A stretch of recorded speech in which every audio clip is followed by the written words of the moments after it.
وَلَقَدْ جِئْتُمُونَا فُرَادًا، بے شک آج تم ہمارے پاس اکیلے آ گئے ہو نا، کما خلقناکم اول مرہ، جس طرح ہم نے تمہیں پہلی دفعہ پیدا کیا تھا، وَتَرَكْتُمْ مَا خَوَّلْنَاكُمْ، اور تم چھوڑ آئے ہو جو ہم نے تمہیں دیا تھا، وَرَاءَ ظُهُورِكُمْ، پیچھے ہی چھوڑ آئے ہو، یعنی جس مال کے اوپر تمہارا تھا نا کہ یہ مال مجھے بچا لے گا، تو پیچھے چھوڑ آئے ہو نا. جو بخاری مسلم میں حدیث ہے، انسان کے 3 دوست ہیں، 2 باہر رہ جاتے ہیں، ایک ہی اندر جاتا ہے، اس کے اعمال قبر میں ساتھ جاتے ہیں اور مال اور رشتہ دار باہر رہ جاتے ہیں.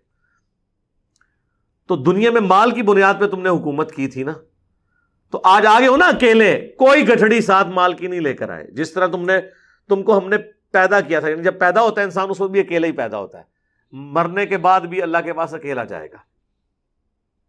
اور چھوڑ آئے ہو اپنے پیچھے وہ سب کچھ مال.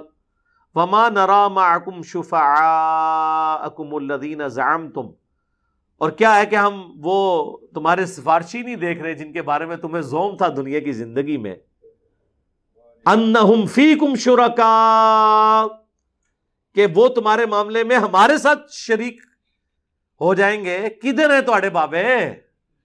وہ ہستیاں کدھر ہیں جن کے بارے میں دنیا میں زوم تھا کہ یہ اللہ سے تمہیں چھڑا لیں گی؟ اکیلے آئے ہو نا، کتنے تھے بزرگ؟ ظاہر ہے جی یہ تو سوال ہوگا نا کہ جب بزرگوں نے فرمایا تھا کہ ہمارا کوئی بھی مرید اس وقت تک ہم جنت میں داخل نہیں ہوں گے جب تک کہ اپنے سارے مریدوں کو جنت میں نہ لے جائیں، تو پھر اللہ تو پوچھے گا نا کہ بھئی ہاں کدھر جے تھوڑے پیر صاحب جن کے بارے میں تمہیں زوم تھا. اور وہ تو پھر سورہ الاحقاف میں آیا کہ وہ ہستیاں خود دشمن ہو جائیں گی ان کی. ہاں وہ کہیں گے کہ ہم نے تو کب ان کو کہا تھا، ہمیں تو پتہ بھی نہیں تھا یہ ہمیں پکار رہے.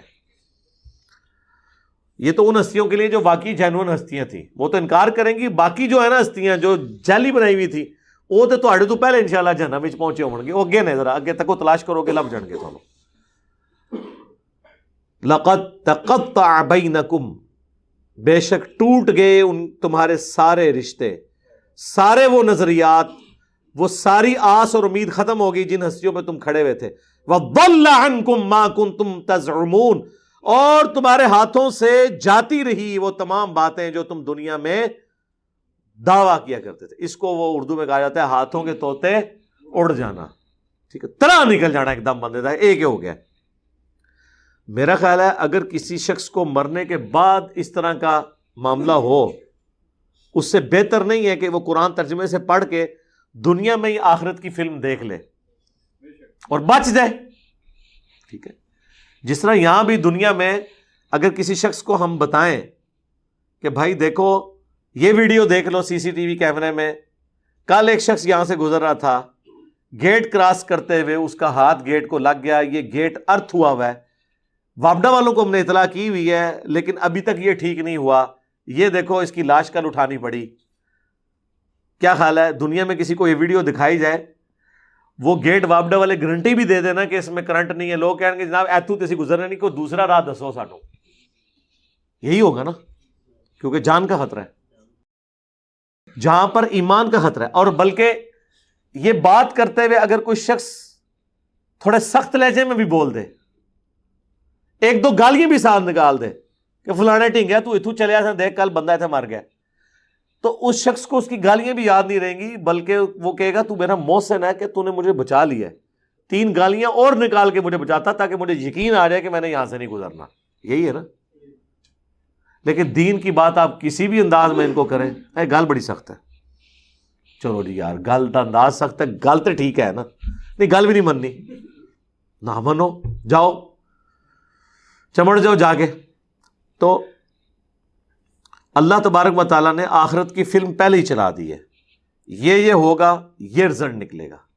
اسی لیے آپ دیکھیں جتنے لوگ دوسرے ملکوں میں بیٹھے ہوئے ہیں، پاکستان میں تو ان کے آباء و اجداد کو کبھی توفیق نہیں ہوئی قرآن پڑھنے کی.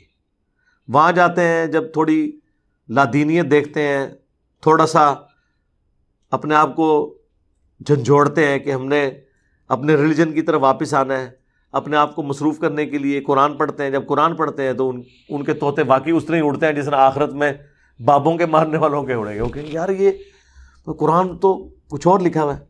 ہمارے ایک قریبی دوست آفس کے، ان کے چچا یہ ماموں لگتے تھے. تو ان کو ہارٹ اٹیک ہوا, ایک بار ہوا, خود ڈاکٹر تھے, 2 بار ہوا, پھر ڈاکٹرز نے کہا کہ جناب اب تیسری دفعہ ہو تو تسی ایکسپائر ہو جانا ہے.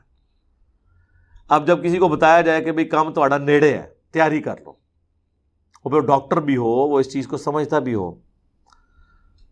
یہ میں 2006-07 کی بات کر رہا ہوں.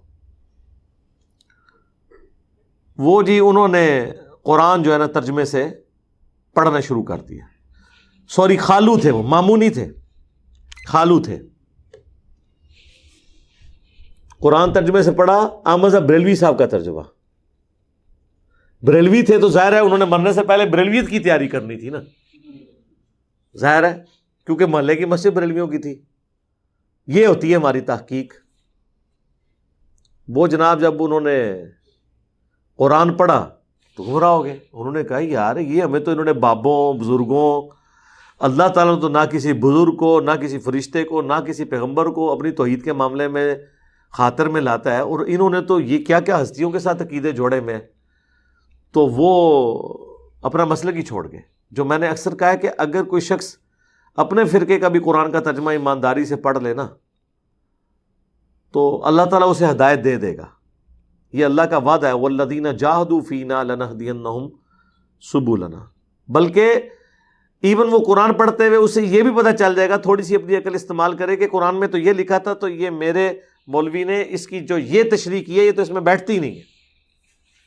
اگر اس نے اپنی عقل استعمال کی, اور اگر عقل استعمال نہ کی, اس کبوتر کی مانند جو بلی کو دیکھ کے آنکھیں بند کر لے, بلی نے پھر بھی گردن مروڑنی ہے.